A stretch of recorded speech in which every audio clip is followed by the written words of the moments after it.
Hi, I'm Anna, and my life took an unexpected turn 5 years into my marriage with Paul. We were your typical couple. I was a teacher, and he worked as a manager at an energy company. Life was relatively uncomplicated until his father passed away, leaving his mother, Elaine, alone in their family house. It was at this point that Paul dropped a bombshell. Anna, we need to talk, Paul said abruptly one night, his tone serious enough to make me pause mid-scroll on my phone. I looked up, asking, "Everything okay?" He took a deep breath. "It's about Mom. She's alone in that old house since Dad passed. I think we should move in with her." I felt my stomach drop. Move in with Elaine? You know Elaine and I barely get along. He leaned against the kitchen counter, his expression firm. "I know, but she's my mom, and she's struggling. Plus, we're just burning money on this rented apartment." I sighed, running a hand through my hair. "But this is our space, our home. Moving in with your mom, it's a whole different ballgame." Paul's voice took on a pleading edge. "Please, Anna, it's not just about the space. It's about family. Mom needs us." Feeling cornered, I bit my lip. "Your mom needs us, or you need your mom." "That's not fair, Anna. It's not like I'm asking you to live in a dump. It's a huge house, plenty of room for all of us," he argued. Crossing my arms, I felt the tension rise. "And what about our life here? Just drop everything because Elaine snaps her fingers." "It's not like that, and you know it. I'm thinking about what's best for everyone," he retorted. "Everyone or just Elaine?" I shot back. He threw his hands up in frustration. "Damn it, Anna. Can't you just try to see the bigger picture here?" Glaring at him, I responded, "I am looking at the bigger picture. Paul, our life, our independence. Not just playing happy families in that gloomy old house of hers." The argument went in circles, but eventually, I caved for the sake of peace. Moving day arrived, and it was as uncomfortable as I had imagined. Elaine's house was an imposing old structure with echoing rooms and a constant chill in the air. Elaine greeted us with a stiff smile, saying, "Welcome to my home. I expect you to respect my ways." I forced a smile, trying to keep the peace. "Of course, Elaine. We appreciate you letting us stay." However, living with Elaine was akin to living with a hawk. She had a comment for everything, from the way dishes were put away to how the plants were watered. It was relentless. One night, after a particularly harsh critique on my cooking, I exploded to Paul in our room. "I can't do a damn thing right for your mother. It's like living with a drill sergeant." Paul rubbed his temples, looking equally frustrated. "Anna, just give it time. She's old and set in her ways." I threw my hands up in frustration. "Great, so we just tiptoe around her till the end of time." He didn't have an answer, and honestly, neither did I. This house, with its constant surveillance and Elaine's scrutinizing eyes, was suffocating. Life in Elaine's house was turning into a daily grind.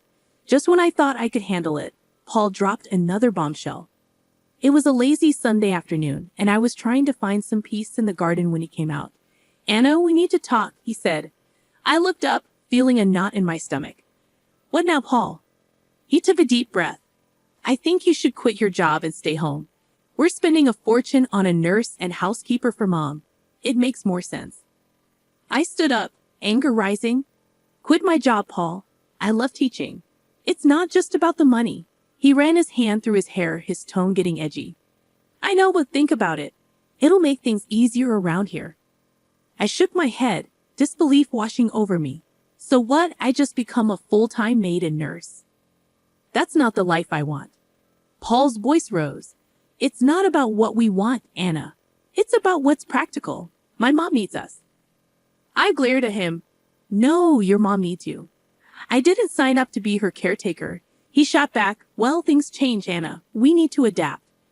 That word felt like a slap. I loved my job, my independence. This wasn't adapting. This was sacrificing. "You know what, Paul? Fine. I'll do it, but don't expect me to be happy about it." He sighed, a look of relief crossing his face. "Thank you, Anna. It means a lot." But it didn't feel like a victory. It felt like I was losing a part of myself. Quitting my job was hard, but the days that followed were even harder. I was now a full-time housekeeper, nurse, and cook. Elaine, as always, had her 2 cents to add about everything. One day, I snapped. Elaine was criticizing the way I ironed her clothes, and I couldn't take it anymore. Elaine, can you just stop? I'm doing my best here, I said, my voice shaking with frustration. She looked taken aback. Well, I'm sorry if I have standards, Anna. I threw the iron down. I'm not your servant, Elaine. I'm your son's wife. I'm here trying to help, and all you do is criticize me. There was a moment of tense silence, and then Elaine's expression softened slightly. I know you're trying, Anna. I'm just used to things a certain way, she said softly. I sighed, feeling the tension drain out of me. I know, Elaine, but not you. I have my way of doing things. From that day on, things were slightly better. Elaine toned down her criticisms, and I tried to accommodate her quirks. It was a fragile truce, but it was better than the constant battles. As time dragged on in Elaine's house, the atmosphere grew tenser, almost suffocating. Paul's behavior became increasingly distant and elusive. He was always late from work, and when he was home, he might as well have been invisible, retreating to the spare room like it was his sanctuary. One evening, unable to bear the silence and distance anymore, I cornered him in the kitchen. Paul, what's going on with you? You're hardly here. And when you are, it's like you're not even my husband anymore. He avoided eye contact, stirring his coffee absent-mindedly. Work's a nightmare right now, Anna. Just piles of stress. I leaned back against the counter, my arms folded. I could sense the stress, Paul, but this feels like you're shutting me out. You're here, but you're not really here. He exhaled heavily, his gaze still fixed on his coffee. I don't know what you want me to say, Anna. I'm just really tied up with stuff. I wanted to believe him, to understand, but something inside me screamed that there was more to it. Then there was Lucy, Paul's sister, who made it her mission to add to the tension. Each visit from her was a trial. She looked around the house with a sneer and quip. Still stuck in this old dump, huh? I usually bit my tongue, but one day her taunts hit a nerve. Not all of us have the luxury to mooch off others, Lucy. I shot back. She just cackled, her voice grating on my nerves. Look at you, playing the martyr in a haunted house. Pathetic. I clenched my jaw, holding back a barrage of words. Paul, ever the silent bystander, offered no defense. His silence was like another jab, another confirmation of the growing gulf between us. The biggest shift, however, came with Elaine. One day she called for Lucy, her voice frail and desperate. Lucy, I need help with a bath. I can't manage on my own anymore. Lucy's response was cold and cutting. Help yourself, Mom. I'm not your caretaker. Elaine broke down in tears, and my heart couldn't take it. Despite our rocky history, I couldn't leave her in that state. I assisted her with the bath, and something changed between us that day. Elaine started to warm up to me, treating me less like an intruder and more like a daughter. It was a welcome change, but it also underscored how far Paul and I had drifted apart. The house felt colder, emptier. Despite Elaine's newfound warmth towards me, the walls seemed to echo with the growing silence between Paul and me, a chasm that widened with each passing day. Paul's late nights at work became a norm, and our conversations turned into mere whispers of their former selves. During one of these fleeting interactions, Paul dropped a new piece of news. Anna, I got an apartment near work, he said nonchalantly. I almost dropped the dish I was cleaning. An apartment? Why on earth would you need that? He leaned against the doorframe, avoiding my gaze. It's just practical, Anna. Saves me the commute, especially with the late nights. I felt a surge of anger and confusion. And you just decided this without talking to me? What are we, roommates now? He shrugged, his indifference cutting deep. I thought you'd be happy, less stressed about me coming home late. I shook my head in disbelief. Happy, Paul? This feels like you're living a double life. What's next? You'll tell me you have a second family? He sighed, rubbing his forehead. Don't be dramatic, Anna. It's not like that. I wanted to push further to break through his nonchalant facade, but I knew it was futile. The conversation ended there, as did many of our conversations those days. The true shock came a few days later in a candid conversation with Elaine. We were in the living room sharing a rare moment of calm when she suddenly said, "You know, Paul didn't buy that apartment with his money." I looked at her puzzled. "What do you mean?" She hesitated, then continued, "He used my savings. He said it was an investment, and he even put it in my name." I felt my heart sink. "He's been using your money, and you're okay with this?" Elaine shrugged, a sad look in her eyes. "I couldn't say no. He's my son. But I thought you should know." I was speechless. Paul's secret apartment was one thing, but using his mother's savings under the guise of an investment felt like the man I married was slipping away, replaced by this stranger with secrets and lies. A few days later, I confronted Paul about it. "Paul, why didn't you tell me the apartment was bought with your mom's money?" He was unapologetic, almost defiant. "Because I knew you'd react like this. It's an investment, Anna. It's not a big deal." I couldn't believe his audacity. "Not a big deal. You're gambling with your mom's savings and keeping it from me. What else are you hiding?" He turned away, ending the conversation with a dismissive wave. "You wouldn't understand, Anna. It's business." Business. That word felt like a chasm between us, an excuse for everything that was going wrong in our marriage. Living in Elaine's old, dreary house was taking its toll on me. The walls, once probably vibrant, now echoed a somber tone, and every creaking floorboard seemed to whisper secrets. One day, I just couldn't take it anymore. "Elaine, have you ever thought about renovating the house?" I asked her over breakfast. It could use some freshening up.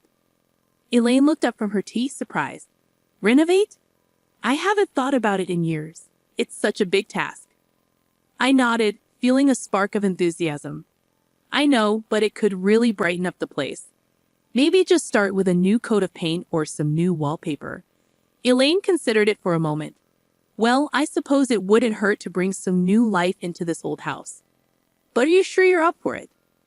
I smiled, eager for a project. "Absolutely. It'll be a good change." And so it began.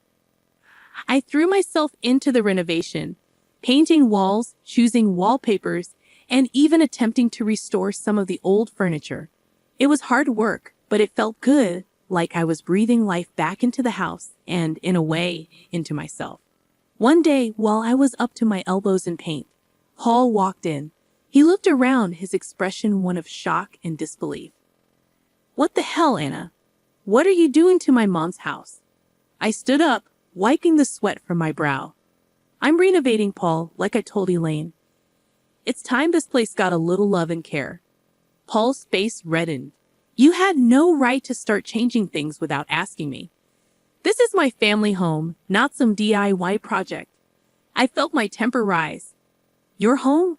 When was the last time you even cared about this place, Paul? I'm doing something good here." He took a step closer, his voice rising. "You're overstepping, Anna. You always do this. Try to control and push everyone else aside." I stared at him incredulously. "Take control, Paul. I'm trying to make this gloomy place livable. Maybe if you spent more time here, you'd see that." Before Paul could retort, Elaine walked in. "What's all this noise about?" Paul turned to her. "Mom, did you know about this? About her changing the house?" Elaine looked from me to Paul, then back again. "Yes, I did, and I'm glad she's doing it. This house needed a change, and Anna's doing a wonderful job." Paul looked like he'd been slapped. "But it's our family home," he protested. Elaine cut him off, her tone firm. "It's my home, Paul, and I want this. Anna has every right to do what she's doing." Paul stormed out of the room, leaving me and Elaine in an awkward silence. I felt a mix of victory and sadness as the house underwent transformation, but the gap between Paul and me seemed to grow wider. The day Elaine suffered a stroke, our world turned upside down. I was there, witnessing her sudden decline, her words slurring, her body weakening. Panic gripped me as I called for help, my voice quivering with fear. In the hospital, the grim reality set in. Elaine needed constant care. I looked to Paul for support, but he was distant, his eyes void of concern. "Anna, I can't deal with this." "I have enough on my plate," he said, his voice cold. I was stunned. "You can't deal with this, Paul. She's your mother. He shrugged, his response cutting like a knife. Yeah, and she's been a burden for years. This is just the cherry on top. I couldn't hide my disgust. She's not a burden, Paul. She's family. She needs us. His laugh was bitter. Us? No, Anna. She needs you. I've got other things to handle. I was left speechless, my respect for him sinking. I took it upon myself to care for Elaine. It was hard watching the once strong woman confined to a bed, dependent for every little thing. As I became Elaine's primary caregiver, Paul's visits grew rarer, and his indifference more apparent. His visits were short, his conversations with Elaine brief and superficial. Then Lucy came. I overheard them in the living room, their words like venom. We should start thinking about the will, dividing the assets, Lucy said, her voice devoid of any emotion. I burst into the room, fury coursing through my veins. How can you be so heartless, discussing her will right in front of her? She's still here. Lucy smirked, her words sharp. Oh, look who's talking, the saintly daughter-in-law. This is our family's matter, stay out of it. Paul chimed in, his voice laced with cynicism. Anna, just drop it. It's practical to plan these things. No use pretending she's going to bounce back. I was aghast at his cruelty. Practical? She's your mother, Paul. How can you be so callous? He shrugged his reply, cold and detached. Life's callous, Anna. Better get used to it. I turned away, my heart heavy with disgust. The following weeks, I devoted myself to Elaine's recovery, and to my surprise, she showed signs of improvement. Her fingers twitched, her speech cleared, and she even managed a few steps. It was a miracle to me, but a nuisance to Paul and Lucy. Their true colors were now vividly clear. Their mother's plight was nothing more than an inconvenience, a hurdle in their path of inheritance. The betrayal stung deep, not just as a daughter-in-law, but as a human being. Life had settled into a grim routine. Elaine's health was a constant roller coaster, with small victories overshadowed by the looming fear of the worst. Then it happened, another stroke, this time more severe. The call from the hospital felt like a punch to the gut. Elaine didn't make it. The funeral was a somber affair. I stood beside the grave, my heart heavy, watching as people paid their respects. That's when Paul arrived, and with him, a woman I didn't recognize and two small kids clinging to her hands. Who's she? I whispered to myself, my eyes fixed on the unfamiliar woman. Paul approached, his expression unreadable. Anna, this is Carol, my wife, and these are our kids. I felt like I had been slapped. Your wife? When did this happen? He shrugged, a coldness in his voice. A while ago. It's none of your business, Anna. I was speechless, my mind reeling. How could he? And during all this time with Elaine? Lucy was there too, her usual sneer in place. Finally showing your true colors, Anna, she sneered. It's a bit late for that. I glared at her, my voice laced with contempt. I was here for Elaine when you both abandoned her. Don't you dare judge me. Paul interjected, let's just get this over with. We have other matters to discuss. After the funeral ended and the gathering moved to Elaine's house for the will reading, Paul and Lucy were like vultures, eagerly awaiting their share. The lawyer began reading the will, and that's when the bombshell dropped. Everything, the house, the money, all of it was left to me. Paul's face went from smut to shocked. What the hell? This can't be right. Lucy was fuming. She was our mother. How could she leave everything to this nobody? I stood there stunned, not sure how to feel. Happy? Vindicated? It all felt hollow. Paul turned to me, his voice filled with accusation. You manipulated her, didn't you? Turned her against? I shook my head, disbelief and anger mixing in my voice. I did nothing but care for her, which is more than I can say for you, I said as the lawyer intervened. Elaine was very clear in her will. Lucy was seething. This is not the end. We'll contest this. There's no way we're letting her get away with this, she declared as they left in a huff. I stood there alone in the house that was now legally mine, the walls witnessing so much pain, betrayal, and love. I looked around, feeling the weight of Elaine's last act of kindness and the burden of a broken family. The house felt different now, like it was echoing with Elaine's last wishes. I was sitting there holding the will, still trying to get my head around everything. Elaine had left it all to me, and Paul and Lucy were raging mad about it. They came back the next day all fired up. "You really think you can just take everything?" Paul burst out as soon as he stepped in. I looked up, tired but standing my ground. Elaine decided this, Paul. It was her choice. Lucy was red in the face, yelling, "You tricked a sick old lady? We won't let you get away with this." I stood up, fed up with their nonsense. "Tricked? I was there for her, unlike you two. She chose to leave it to me," I said firmly. Paul was fuming. "So you think you've beaten us? You think you can just snatch everything away?" I let out a heavy sigh. "I didn't snatch anything, Paul. Elaine gave it to me because she knew I actually cared." Their yelling didn't stop, but it was just noise against the truth I knew. I was there for Elaine when they weren't. The lawyer showed up with a video Elaine had made. Her voice filled the room as she said it, clear as day. "I left everything to Anna because she was like the daughter I never had. She was there when my own kids weren't. She deserves it all." The room went quiet.